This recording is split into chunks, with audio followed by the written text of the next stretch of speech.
Chandra Vaddi Raju. You will speak in Telugu. Telugu, sir. Thank you, sir.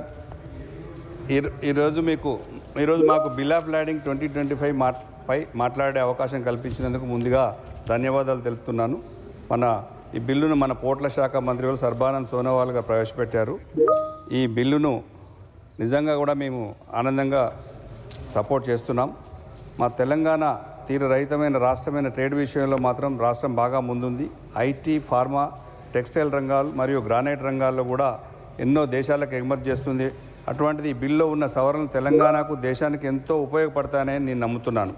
ఈ బిల్లులోని ముఖ్యాంశాలు: class 2 ప్రకారం bill of ల్యాండింగ్లో ఉన్నట్టు పేరుండే వ్యక్తికి అన్ని హక్కులు, బాధ్యతలు వస్తాయి. అంటే ట్రేడ్ కాస్త సూటిగా నేరుగా జరగబోతుంది. క్లాస్ 4 ద్వారా నిజమైన డాక్యుమెంట్స్ ఉన్నవారికి న్యాయపరంగా రక్షణ లభిస్తుంది. మోసాలను అడ్డుకునేందుకు ఇది బాగుంటుంది. క్లాస్ 5 కేంద్ర ప్రభుత్వానికి మార్గదర్శకాలు ఇవ్వాలనే అధికారం ఇస్తుంది.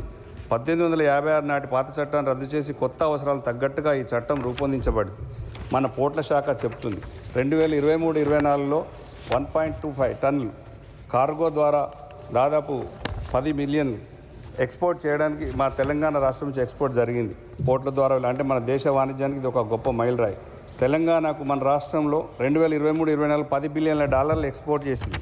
హైదరాబాద్, వరంగల్, కరీంనగర్ లాంటి పట్టణాల్లో ఉన్న లక్షల ఎంఎస్ఎంఈ విదేశీ మార్కెట్లకు చేరేందుకు సముద్ర మార్గాన్ని ఉపయోగిస్తున్నాయి. ఫార్మా కంపెనీలు మాత్రమే కాదు, చిన్న పరిశ్రమలు,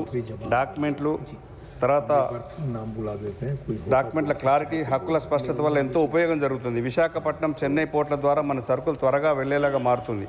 1-2 ఆందోళనలు. ఇప్పుడు ప్రపంచవ్యాప్తంగా ఈ బిల్ ఆఫ్ ల్యాండింగ్ ఎక్కువగా వాడుతున్నారు. ఇది హైదరాబాద్ ఐటీ కంపెనీలు ఉన్నాయి కాబట్టి ఈ బిల్లో ఈ బిల్కు ప్రాధాన్యత ఉండాలి. చిన్న ఎగుమతిదారుల లాయర్లతో దగ్గర నడవడానికి అంత ఖర్చు పెట్టే పరిస్థితి లేదు కాబట్టి క్లాస్ 4 కింద ఫ్రాడ్ నిరూపించాల్సిన భారాన్ని షిప్ మాస్టర్ కింద వేయడం సమస్యల దాకా దారితీస్తుంది. చాలా ఎంఎస్ఎంఈకి ఈ బిల్లుపై అవగాహన లేదు. తెలియని చట్టం వాళ్ళకు ఉపయోగం కాకపోవచ్చు. కానీ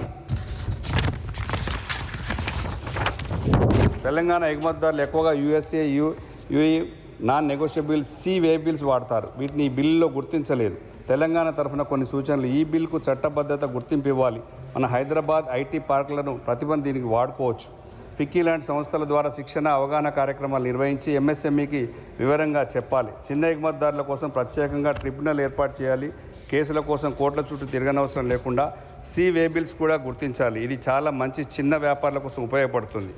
Hyderabad dry port, regional ring road వంటి ఈ బిల్లుతో అనుసంధానించాలి. అప్పుడు నిజంగా కూడా లాభం. హైదరాబాద్లో ముఖ్యంగా ఫార్మాసిటికల్, టెక్స్టైల్స్, ఐటీ రంగమే కాకుండా గ్రానైట్ రంగాల్లో కూడా ఉన్న సంస్థలకి ఇది ఒక డాక్యుమెంటేషన్ ప్రక్రియలు వేగవంతం చేయడం ద్వారా ఎంతో మేలు చేస్తుందని, ఖచ్చితంగా కూడా ఇది హైదరాబాద్లో ఒక డ్రైపోర్ట్ రావాలి.